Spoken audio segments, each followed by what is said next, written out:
초등 동창 수년간 협박 갈취입니다. 일단 뭐 제목만 봐도 이제 숨이 턱 막히는데요. 네, 20대 여성이 동급생을 상대로 돈을 뜯었는데요. 이 여성은 어렸을 때부터 일진으로 불린 사람이었다고 합니다. 근데 이 동급생이 초등학교 때부터 같이 지냈는데 그때부터 돈을 뜯어서 성인이 돼서도 돈을 뜯었다는 겁니다. 그러니까 조사를 해보니까 2017년부터 2020년까지 최근 3년간 조사한 것만 2,300만 원을 갈취했다고 합니다.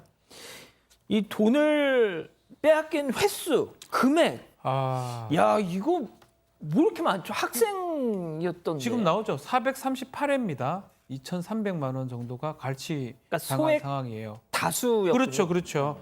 뭐 적게는 10,000원이고 많게는 10만 원까지 아마 거의 매일 1에서 3일 단위로 송금을 했다고 알려져 있고요. 이 할머니가 같이 살았는데 용돈이 있고 또 자활센터에서 받았던 교육비가 있던 것 같아요. 또 편의점에서 알바 같은 걸 했던 것 같은데 이 모든 것들을 뭐 통으로 주지는 않고요. 10,000원에서 10만 원, 3일 단위, 하루 단위 계속적으로 줬고 결국은 한 2,300만 원 정도가 갈취된 것으로 확인되고 있습니다. 야, 그러니까 이제 넉넉하지도 않은 환경에서 정리를 하자면 초등학생 때부터 말씀드린 대로 성인이 되고 나서까지 저렇게 긴 시간 동안 과거 그 일진에게 시달린 피해자인 겁니다.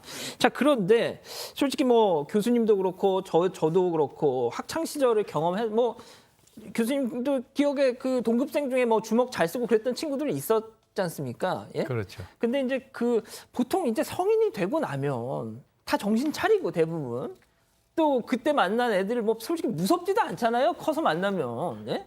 근데 이 피해자는 왜 그렇게 그걸 계속 그렇게 시달림을 감내했을까라는 의문이 좀 들기도 합니다. 제가 볼 때는 이제 이 피해자가 상당히 전반적 여건이 취약한 그런 사람 같아요. 보통 일반인들 같은 경우는 이렇게 되면 아니 이건 누구한테 가서 신고하면 될 거 아니냐 이런 식으로 이제 간단하게 얘기를 하는데 제가 볼 때는 이제 소위 얘기해서 이 그 피해자의 그 뭐 부모님이라든가 또 뒤에서 누가 이런 일이 있을 때 상의를 한다든가 또는 뭔가 이렇게 좀 방어를 해줄 수 있는 그런 사람이 없었다. 그러다 보니까 어떻게 보면 정신적으로 이미 주도권이 장악이 돼 있는 상태라고 저는 봅니다. 그러니까 우리가 이제 통상적으로 학교 다닐 때 그런 관계가 있었다 하더라도 좀 더 잘하고 하면 서로 관계가 다시 재정립이 되는데 이분 같은 경우는 좀 특이하게도 소위 얘기하는 뜯고 뜯기는 그런 관계가 관성의 법칙에 의해서 성인이 되고 난 뒤에도 지속적으로 이제 이어져 왔다라고 하는 그런 사항인데요. 제가 볼 때는 이런 경우들이 가끔씩 있어요. 그래가지고 나중에 어른이 되고 난 뒤에 피해자가 그 가해자를 갖다 뭐 살해하는 그런 경우도 있고 아주 이제 그 비극적인 그런 결말로 일어나는 그런 경우도 있거든요. 그때도 마찬가지로 이 두 사람이 다 성인이 됐는데 뭐 원룸에서 같이 성인 되고 난 뒤에도 생활을 하면서 그 사람에게 갈취를 하는 그런 상황도 있습니다.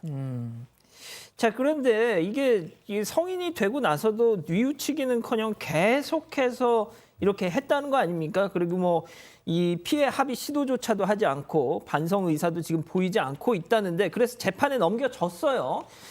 자, 법원의 판단은 어떻게 나왔습니까? 네, 일단 징역 1년 6개월을 선고하고 법정 구속을 했습니다. 죄질이 안 좋다고 판단한 건데요. 장기간에 걸쳐서 집요하고 반복적으로 범행을 저질렀다.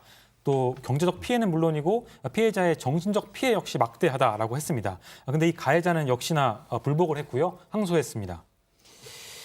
자, 지금 이 말씀을 들으시면 약간 좀 깜짝 놀라실 겁니다. 이 피의자가 21살인데 임신을 하고 있는 상태였다는 거예요. 그러니까 사실 통상적으로 전과 없고 그리고 지금 피해 금액도 일단은 뭐 우리가 이제 말씀드리는 건 일단 형량을 기준으로 할 때 보면 2,300만 원이면 아주 큰 건 아닙니다. 그럼에도 불구하고 임산부인데 초범인데 법정 구속을 했어요.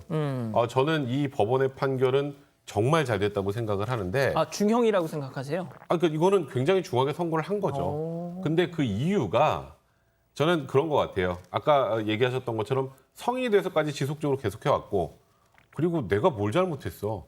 합의 시도조차도 하지 않았던 거. 그러니까요. 그러면 범죄 후의 정황 자체가 너무 안 좋죠. 근데 이런 걸 고려할 때 아무리 임산부고 아무리 초범이라고 하더라도 이 정도라면 실형 선고가 불가피하다라고 법원이 판단한 것 같고 그래서 임산부임에도 불구하고 징역 1년 6개월에 실형을 선고하고 법정 구속을 한 것 같습니다. 그러니까 단순히 1년 6개월 뭐 이 기간만 놓고 볼 문제는 아니다라고 맞습니다. 보시는 거군요. 자, 그런데 지금 많은 분들이 궁금해하시는 게, 자, 지금 막 사파에도 나왔지만 이렇게 배가 부른 상태에서 지금 들어갔습니다. 네. 막 출산을 하면 엄마가 잘못한 거지. 그 복중에 아이는 잘못한 게 아닙니다. 그래서 이제 임신부가 혹시나 생활하면서 불편한 점이 있을 수 있기 때문에 가급적이면 독방 생활을 할 수 있도록 해주고요.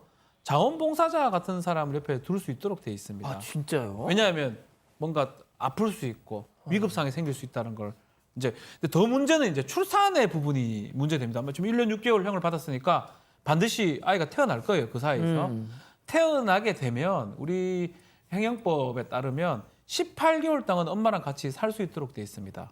아이가. 진짜요? 근데 18개월이 지나면 안 돼요. 왜냐하면 아이가 그걸 뭐 우리 7번 방에 뭐 우리 기적. 영화도 봤지만 그거는 뭐 좀 다른 거지만 아이가 자기 집이 교도소로 알아버립니다. 구치소 감방으로 알아버리기 때문에 아이가 그걸 기억할 수 있기 때문에 18개월이 지나면 무조건 밖으로 보내도록 돼 있습니다. 뭐 그때는 어떤 다른 보호기관이나 이런 것들을 할 거고 18개월 동안은 아이가 그걸 기억을 못하기 때문에 엄마랑 같이 생활할 수 있는 상황은 이 회영법에 규정이 되어 있습니다. 그러면 뭐 이 공간 자체는 구치소지만 그 교정당국에서 엄청나게 케어를 해주는군요. 그거는 그 사람을 위해서 하는 게 아닙니다. 아이 때문에 그렇게 해주는 겁니다. 그렇군요. 자, 이 돈은 돌려받을 수 있습니까? 사실은 받으려면 뭐 법적으로는 당연히 줘야 되겠죠. 공갈했고 불법행위에 의한 손해배상이나 뭐 달려고 할 수는 있는데 없을 가능성이 높아요. 이걸로 갖고 꼬박꼬박 갈취해서 저축하는 사람 잘 없거든요. 통장이나 이런 게 없고 그냥 유흥비를 다 써버렸겠죠. 그렇기 때문에 나중에 뭐 출소하고 본인이 계속 있다 그러면 재판을 걸어가지고 끝까지 좀 받는 방법을 좀 택해야 되지 않을까 피해자는 그렇게 보입니다. 자, 뭐 박 변호사님도 언뜻 얘기하셨지만 저는 이 복중에 있는 아이가 참 태어나 보니까 세상에 물론 기억은 나중에 못할지언정 태어나 보니까 구치소고 태어나 보니까 엄마라는 사람은 지금 구속 중인 상황이고 이게 진짜 보니까 21살이라고 했잖아요. 그러니까 고교 졸업 후에 연락을 피해자가 끊으니까 심지어 집 주소까지 알아내가지고 협박을 하고 그러니까 영원한 현금 인출기라고 생각을 했던 겁니다. 피해자를. 자, 그런데 피해자가 또 21살의 임신부 뭔가 좀 곡절이 많아 보여요. 일단 이 피해자도. 근데 피의자가 무슨 어떤 곡절이 있건 뭐 본인의 삶이 어쨌건 간에 그렇다고 하더라도 지속적으로 누군가 피해자 한 물론이죠. 명을 설정해서 돈을 받아내는 게 정당화 될 수는 없을 것 같고 근데 그런 부분들 때문에 제 생각이 아까 말씀드렸던 것처럼 법정 구속이 됐었다고 생각이 들고요. 그리고 이제 아까 이제 박준 변호사 설명하셨던 것처럼 이 돈을 만약에 이제 뭐 이 여성 가해자 여성이 어느 정도 재력이 있고 그런 건 저희가 알 수는 없는데 예. 뭐 기본적으로 어느 정도 재력이 있다면 민사를 통해서 당연히 이제 반환이 돼야 될 거고 아마 제 개인적인 생각이지만 이제 구치소 생활을 해야 되잖아요. 예. 항소심 가기 전에 항소심 판결 나오기 전에 합의하면서 피해 금액을 어느 정도 회복시켜줄 가능성도 개인적으로 있을 것 같아요. 이거는 본인이 돌려주고 싶어서가 아니라 본인이 구치소 생활하기 싫어서 그럴 가능성이 많고요. 그리고 이 지금 보시는 분들도 아시겠지만 예전부터 지금까지 지속적으로 이렇게 해오는 거 이거 뭐 이런 거 절대 안 걸리지라고 생각하지만 결국은 다 이렇게 법의 준엄함을 맞이할 수밖에 없는 그런 상황이 된다. 이건 무조건 나중에 다 밝혀진다는 거 꼭 명심하시고 이런 행동하시면 안 되겠습니다. 알겠습니다. 불복해서 항소했답니다. 예. 자, 첫 번째 재판 여기서 마무리하고요.